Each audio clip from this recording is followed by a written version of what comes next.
An MCP server sounds like a feature you install. It's closer to a supply chain dependency written by someone you've probably never met, running with whatever credentials you hand it. The protocol only standardizes the wire format between client and server.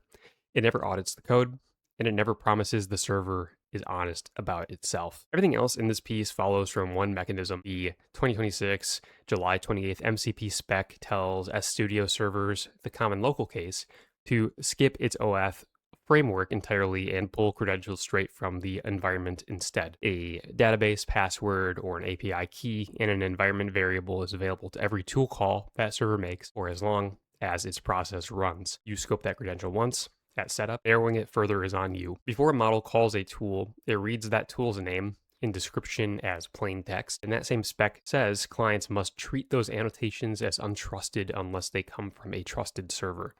OWASP calls this indirect injection. Content the model reads from outside, the user that changes what it does next. Snowflake launched an MCP governance gateway timed to a security conference, a reasonable architecture on paper. I went through their own launch post and recomputed the tags myself. 9 of the 12 capabilities they tag carried the private preview label.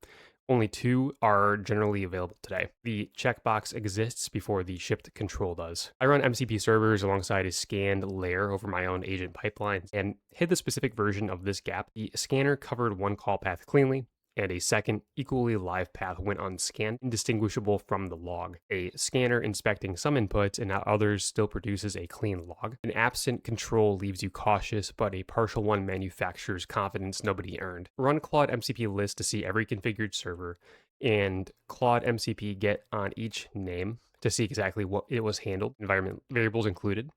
Then answer 3 questions in writing for every server: what credential it holds, whether that credential can write or delete anything, and whether you'd recognize its tool names firing mid-session. The whole pass takes about 10 minutes. 5 hygiene rules come out of this, and they all lead back to one place. Scope every server to the narrowest credential its vendor offers.